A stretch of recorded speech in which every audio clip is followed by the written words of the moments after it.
Unwrap your pot and feel the clay. Make sure that joined area doesn't feel wetter or softer than the rest of the pot. If the clay is pretty consistent, you can get started.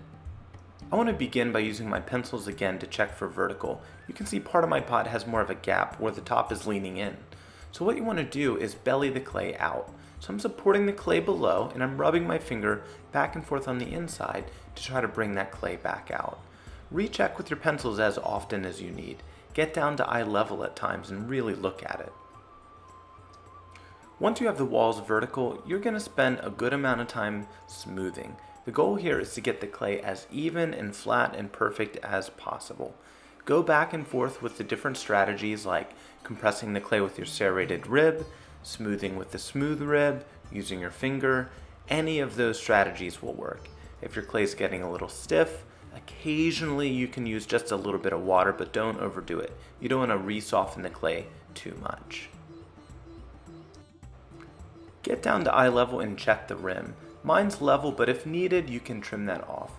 If you're able to turn the pot, also notice any movement. I still can see I need to make some adjustments on mine to get it even.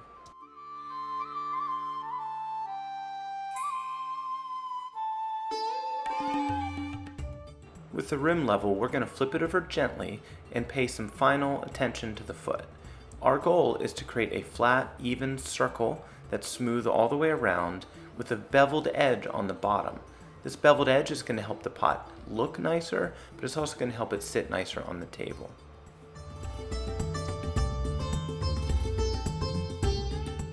Now I want to define a subtle foot ring by gently compressing the clay in the middle of the base.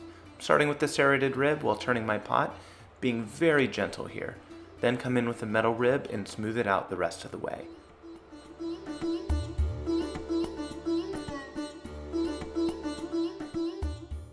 Now your fingertips may be the best tools you have here. Notice how I'm moving my thumb with firm pressure at a very steady rate and angle to start creating that bevel at the foot. This is also starting to create line definition where the foot transitions to the base. Next I'm going to come in with my smooth metal rib, hold it on a steady angle, and use a little bit of compression. This is going to help further define that 45-degree angle. Now again, this is going to create visual separation between the wall and the base. It'll also give us a place to stop our glaze later on, and it's helping define the foot ring, which allows this to sit nicer on the table.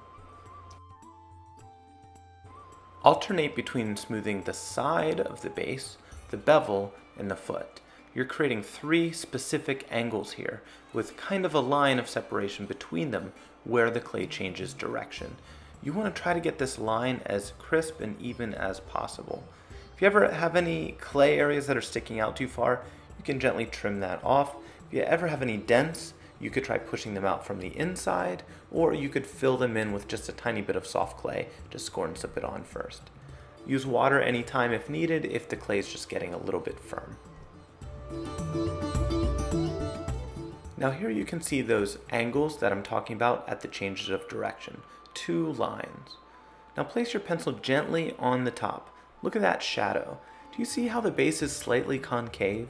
This is what we're looking for, a very slight curve. Don't press this in too much, but look carefully and see that you have it. That's also going to help prevent S-cracks on the bottom of your pot. Use lots of gentle surface area on your hands and pre-flip your hands. It'll make it easier to turn over without messing it up. Now we're going to begin our very last stage of smoothing. You want to get any surface imperfections taken care of. You can smooth in an upward downward motion. Look for any dents. If you have a really nice light source, you'll see highlights and shadows to help you notice any dents and bumps. As always, add water sparingly, only if it's really needed. If you grab a sponge, just squeeze out that extra water really well. Remember, the goal here is to get a consistent cylinder shape. Straight walls, smooth clay, equal thickness.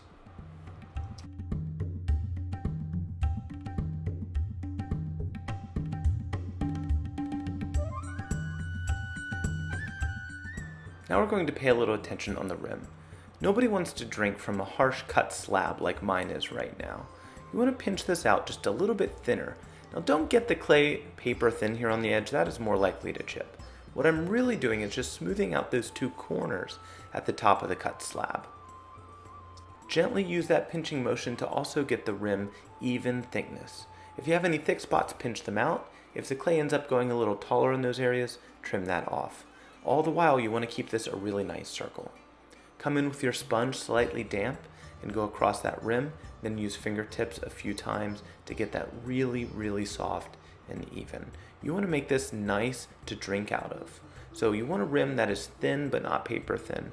You want a rim that is smooth and controlled.